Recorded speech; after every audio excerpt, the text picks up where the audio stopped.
ओम श्री सांब शिवाय नमः। श्री गणेशाय नमः। श्री शिव महापुराण महात्म्य अथ प्रथमो अध्याय। शौनक जी के साधन विषयक प्रश्न करने पर सूत जी का उन्हें शिव महापुराण की महिमा सुनाना। शौनक उवाच। हे सूत महाप्राज्ञ सर्व सिद्धांत विप्रभो आख्याहि में कथासारम पुराणानाम विशेषतः। श्री शौनक जी बोले, हे महाज्ञानी सूत जी, संपूर्ण सिद्धांतों के ज्ञाता हे प्रभु, मुझसे पुराणों की कथाओं के सारे तत्व का विशेष रूप से वर्णन कीजिए। सदाचारश्च सद्भक्तिर विवेको वर्धते कथम, स्विकार निरासश्च सज्जनैः क्रियते कथम। सदाचार, भगवत भक्ति और विवेक की वृद्धि कैसे होती है तथा साधु पुरुष किस प्रकार अपने काम क्रोध आदि मानसिक विकारों का निवारण करते हैं। जीवाश्चा सुरताम प्राप्ताः प्रायो घोरे का कलाविह तस्य संशोधने किम ही विद्यते परमायननम। इस घोर कलयुग में जीव प्रायः असुर स्वभाव के हो गए हैं। उस जीव समुदाय को शुद्ध दैवी संपत्ति से युक्त बनाने के लिए सर्वश्रेष्ठ उपाय क्या है। यदस्ति वस्तु परमं श्रेयसां श्रेय उत्तमं पावनं पावनानां च साधनं तद्वदाधुना। आप इस समय मुझे ऐसा कोई शाश्वत साधन बताइए जो कल्याणकारी वस्तुओं में भी सबसे उत्कृष्ट एवं परम मंगलकारी हो तथा पवित्र करने वाले उपायों में भी सर्वोत्तम पवित्रकारक उपाय हो। येन तत्साधनेनाशु शुद्ध्यत्यात्मा विशेषतः शिव प्राप्तिर भवेत्तात सदा निर्मल चेतसः। तात वह साधन ऐसा हो जिसके अनुष्ठान से शीघ्र ही अंतःकरण की विशेष शुद्धि हो जाए तथा उससे निर्मल चित्त वाले पुरुष को सदा के लिए शिव की प्राप्ति हो जाए। सूत उवाच।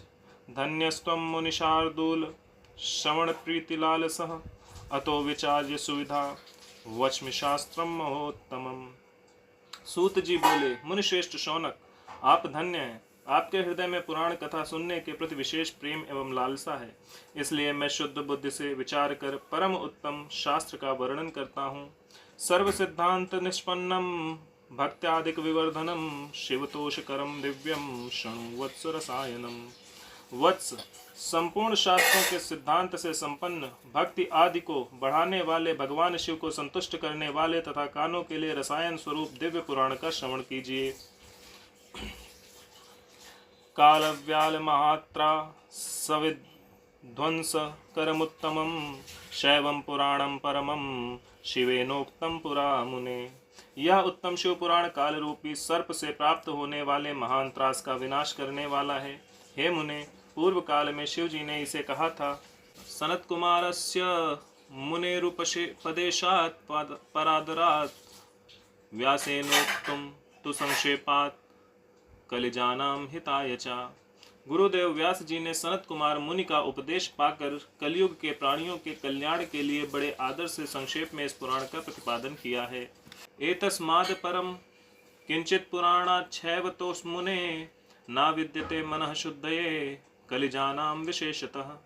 हे मुने, विशेष रूप से कलयुग के प्राणियों की चित्त शुद्धि के लिए इस शिव पुराण के अतिरिक्त कोई अन्य साधन नहीं है। जन्मांतरे भवेत् पुण्यम महद्यस्त सुधीमतः तस्य प्रीतिर्भवेत् तत्र महाभाग्यवतो मुने। हे मुने, जिस बुद्धिमान मनुष्य के पूर्व जन्म के बड़े बड़े पुण्य होते हैं उसी महाभाग्यशाली व्यक्ति को उस पुराण में प्रीति होती है। तो वो यही बता रहे हैं कि इस पुराण में उसी व्यक्ति की प्रीति होगी जिस बुद्धिमान मनुष्य के पूर्व जन्म के बड़े पुण्य होते हैं, जिसने पहले पुण्य किए होंगे। तो ये सिर्फ इस पुराण के लिए नहीं है, क्योंकि ये पुराण भी धर्म बताता है, भगवत पुराण भी धर्म बताता है, सारे पुराण जो है वो धर्म बताते हैं। तो अगर किसी भी पुराण में आपकी रुचि है या उससे आपको प्रेम है तो इसका मतलब है कि आपके पूर्व जन्म के कुछ पुण्य होंगे। क्योंकि ये शिव पुराण में लिखा है तो यहाँ पे लिखा है कि जिस बुद्धिमान मनुष्य के पूर्व जन्म के बड़े पुण्य होते हैं उसी महाभाग्यशाली व्यक्ति को इस पुराण में प्रीति होती है। इसलिए इसमें लिखा है कि इस पुराण में प्रीति होती है। अब कुछ लोग हैं जिनको नहीं पता कुछ भी, तो वो ये सोचते हैं कि अच्छा यही पुराण है जो सबसे महान है। पुराण सारे एक ही हैं, सब में धर्म ही बताया जा रहा है। एतत् शिव पुराणम ही परमं शास्त्रमुत्तमं शिवरूपं क्षिप्तो ज्ञेयं सेवनीयं च सर्वथा। यह शिव पुराण परम उत्तम शास्त्र है। इसे इस भूतल पर भगवान शिव का वांग्मय स्वरूप समझना चाहिए और सब प्रकार से इसका सेवन करना चाहिए। पठनान् श्रवणादस्य भक्तिमान् रसत्तमः सद्यः शिवपद प्राप्तिम लभते सर्व साधनात्। इसके पठन और श्रवण से शिव भक्ति पाकर श्रेष्ठतम स्थिति में पहुंचा हुआ मनुष्य शीघ्र ही शिव पद को प्राप्त कर लेता है।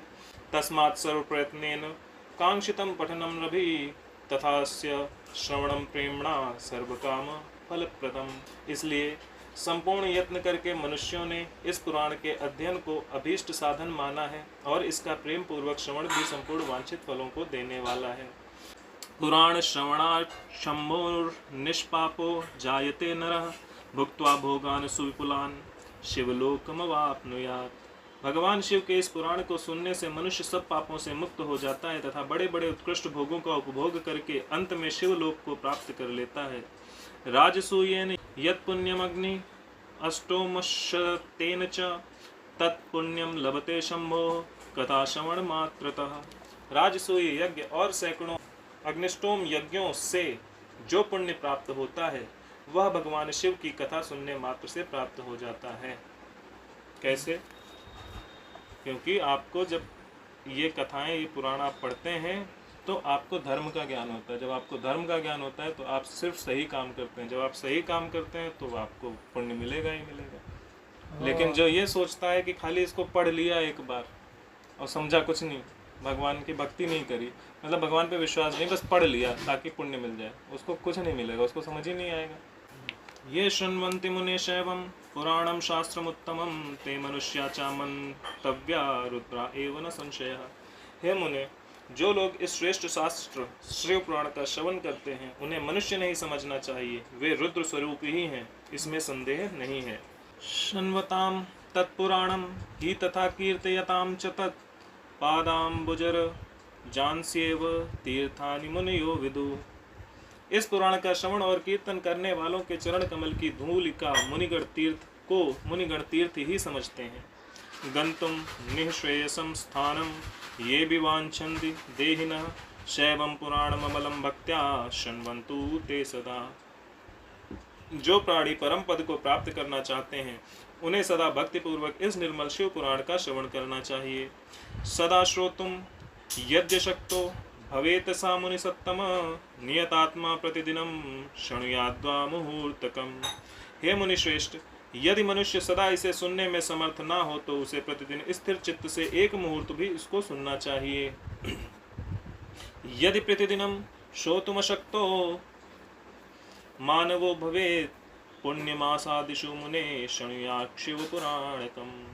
हे मुने, यदि मनुष्य प्रतिदिन सुनने में भी अशक्त हो, अशक्त मतलब सुन ना सके, तो उसे किसी भी पवित्र महीने में शिव पुराण का श्रवण करना चाहिए।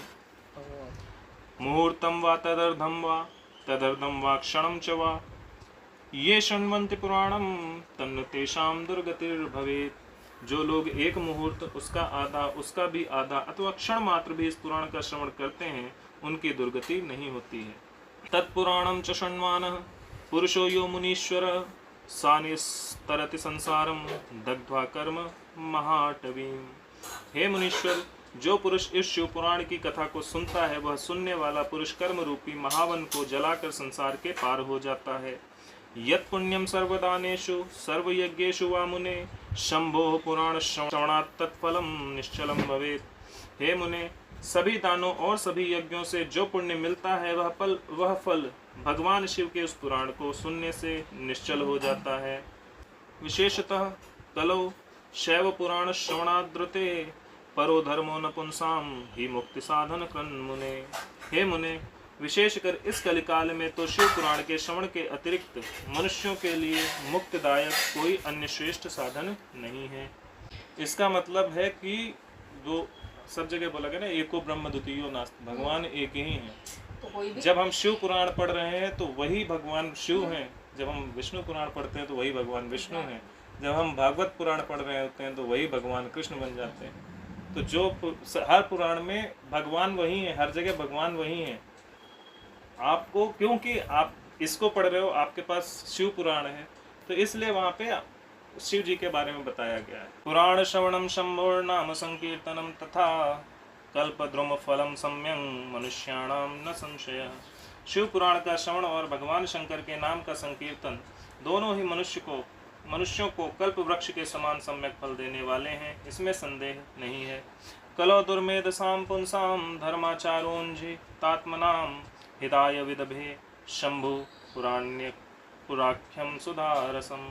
कलयुग में धर्माचरण से शून्य चित्त वाले दुर्बुद्ध मनुष्यों के उद्धार के लिए भगवान शिव ने अमृत रस स्वरूप शिव पुराण की उद्भावना की है। देखो लिखा है ना, कलयुग में धर्माचरण से शून्य चित्त वाले, जिनके अंदर धर्म नहीं है, धर्म के अनुसार आचरण नहीं कर रहे हैं, उनके लिए। इसका मतलब क्या है कि इसमें धर्म बताया जाए, धार्मिक आचरण क्या है वो आपको करना है। जैसे भगवत गीता में धर्म के बारे में बताया गया कि धर्म क्या है।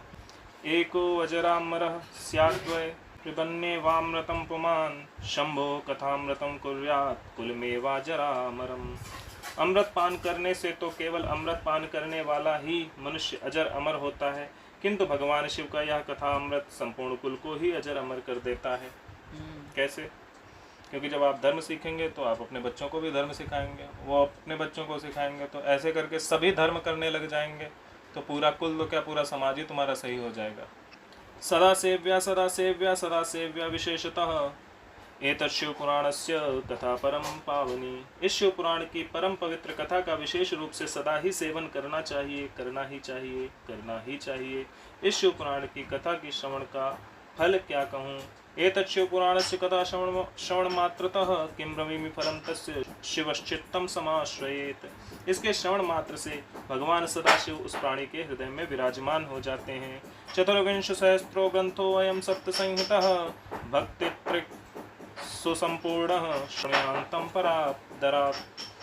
यह शिव पुराण नामक ग्रंथ 24,000 श्लोकों से युक्त है। इसमें 7 संहिताएं हैं। मनुष्य को चाहिए कि वह भक्ति ज्ञान और वैराग्य से भली भांति संपन्न हो, बड़े आदर से इसका श्रवण करे। विद्वेश्वर संहिता द्वितीया रुद्र संहिता तृतीया शतरुद्राख्या कोटि रुद्रा चतुर्थिका। पहली विद्वेश्वर संहिता, दूसरी रुद्र संहिता, तीसरी शतरुद्र संहिता, चौथी कोटि रुद्र संहिता, पंचमी उमा संहितोक्ता, षष्ठी कैलाश संहिता, सप्तमी वायवी आख्या, सप्तैवम संहिता इह। और 5वीं उमा संहिता कही गई है, 6ठी कैलाश संहिता और 7वीं वायवी संहिता। इस प्रकार इसमें 7 संहिताएं हैं। ससप्त संहितम दिव्यम पुराणम शिव संज्ञकम बरीवर्ति ब्रह्मतुल्यम सर्वोपरि गति प्रदम। 7 संहिताओं से युक्त यह दिव्य शिव पुराण पर ब्रह्म परमात्मा के समान विराजमान है और सबसे उत्कृष्ट गति प्रदान करने वाला है। एतत् शिव पुराणम ही सप्त संहितमादरात् परिपूर्णम पठेद्यस्तु साजीवन मुक्त उच्यते। जो मनुष्य 7 संहिताओं वाले इस शिव पुराण को आदर पूर्वक पढ़ता है वह जीवन मुक्त कहा जाता है। पुमान ज्ञान तस्तावत् भ्रमते अस्मिन् भवे मुने यावत् कर्ण गतम नास्ति पुराणम शैवम उत्तमम। हे मुने, जब तक इस उत्तम शिव पुराण को सुनने का सुअवसर नहीं प्राप्त होता तब तक अज्ञानवश प्राणी इस संसार चक्र में भटकता रहता है। किम श्रुतैर्बहुभिः शास्त्रैः पुराणैश्च भ्रमावहैः शैवं पुराणमेकं ही मुक्तिदानेन गर्जति। भ्रमित कर देने वाले अनेक शास्त्रों और पुराणों के श्रवण से क्या लाभ है, जबकि एक शिव पुराण ही मुक्ति प्रदान करने के लिए गर्जन कर रहा है। तो मतलब कंफ्यूज नहीं होना है। ये ऐसा नहीं है कि दूसरे वाले जो पुराण है उसमें कुछ सही नहीं है या कुछ आपकी मुक्ति नहीं होगी।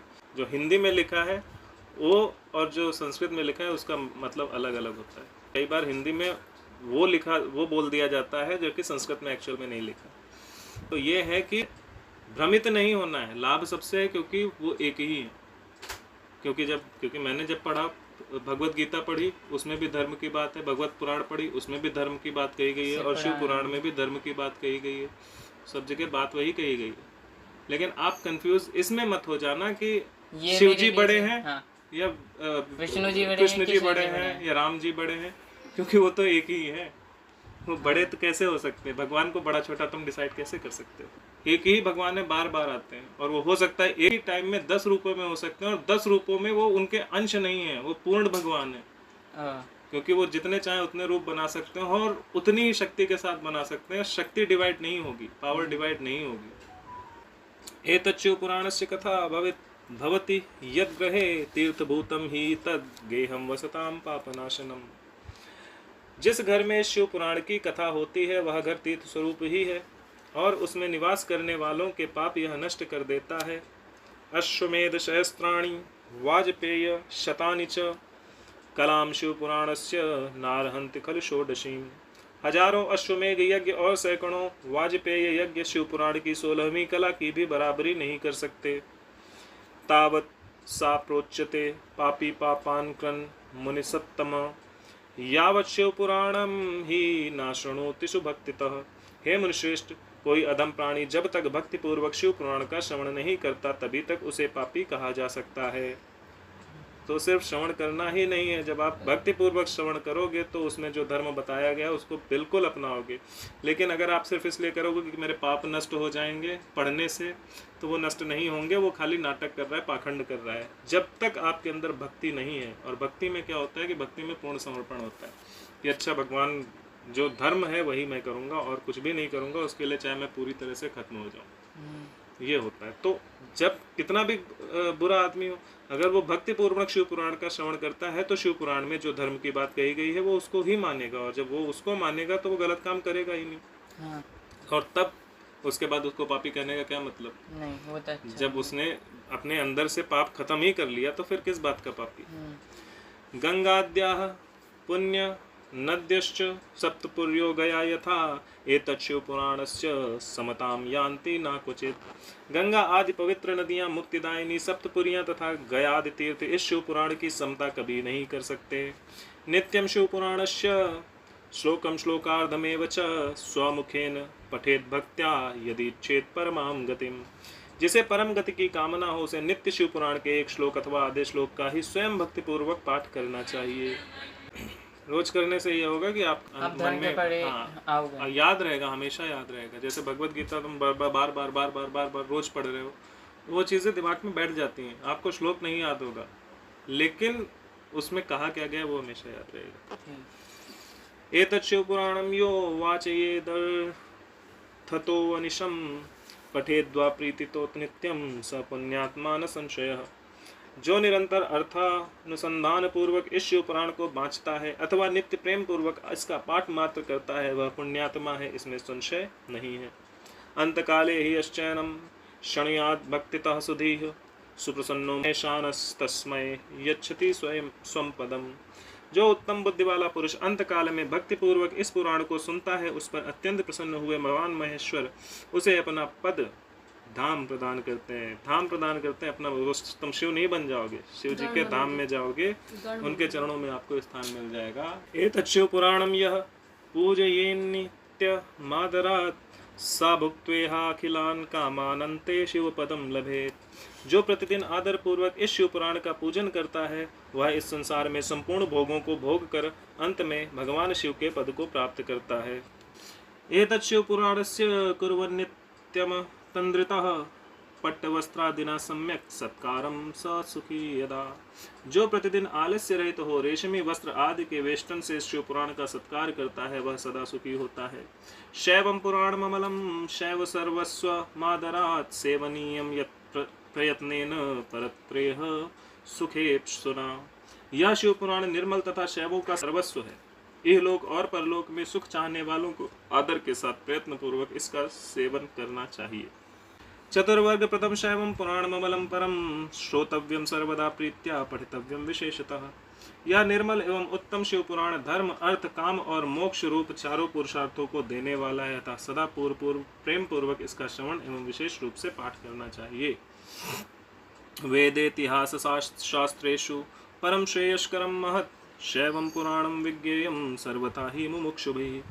वेद इतिहास तथा अन्य शास्त्रों में यह शिव पुराण विशेष कल्याणकारी है ऐसा मुमुक्षुजनों को समझना चाहिए। मुमुक्षुजन कौन होते हैं? जो कुछ जानना चाहते हैं, क्यूरियस। इसलिए जो क्यूरियस लोग हैं जो एक्चुअल में कुछ जानना चाहते हैं, मतलब झूठ मूठ का जानना चाहते हैं तो वो तो फिर साइंस पढ़े जाके। लेकिन असली ज्ञान वही है जहाँ पे भौतिक भोग विलास से आप मुक्त हो सको। वही असली ज्ञान है। तो वो लोगों को नहीं पता, वो सोचते हैं ज्ञान वो ज्ञान नहीं, वो इन्फॉर्मेशन है। जो आप भौतिक चीज़ों के लिए जो आप गेन कर रहे हो वो सारी सिर्फ इन्फॉर्मेशन है, वो ज्ञान नहीं है। ज्ञान वही है जहाँ पे धर्म है, जहाँ पे भगवान है। जब तक आप मुक्ति का साधन नहीं प्राप्त कर लेते, जब तक उस रास्ते पर नहीं चल रहे, तो वो ज्ञान है ही नहीं। शैवं पुराणमिदमात्मविदां वरिष्ठं सेव्यं सदा परमवस्तु सदा समर्च्यं तापत्रयाभिशमनं सुखदं सदैव प्राणिप्रियं विधि हरीशमुखामराणाम्। यह शिव पुराण आत्म तत्वज्ञों के लिए सदा सेवनीय है, सत्पुरुषों के लिए पूजनीय है, तीनों प्रकार के तापों का शमन करने वाला है, सुख प्रदान करने वाला है तथा ब्रह्मा विष्णु महेश आदि देवताओं के को प्राणों के समान प्रिय है। अब ब्रह्मा विष्णु महेश सबको ही प्रिय है, क्यों है? क्योंकि वो एक ही हैं, इसीलिए उनको प्रिय है। क्योंकि वो चाहते हैं कि हमारे जितने भी पृथ्वी पर मनुष्य हैं वो सब धर्म को सीखें। वंदे शिव पुराणम ही सर्वदा हम प्रसन्नधि शिव प्रसन्नताम यायात दद्यात् स्वपदयो रतिम। ऐसे शिव पुराण को मैं प्रसन्न चित्त से सदा वंदन करता हूँ। भगवान शंकर मुझ पर प्रसन्न हो और अपने चरण कमलों की भक्ति मुझे प्रदान करें। इधर श्री स्कांदे महापुराणे शिव महात्म्ये तन्महिम वर्णनम नाम प्रथमोध्याय। इस प्रकार श्री स्कंद महापुराण के अंतर्गत शिव महापुराण महात्म्य में उनकी महिमा वर्णन नामक पहला अध्याय पूर्ण हुआ। ओम नमः शिवाय।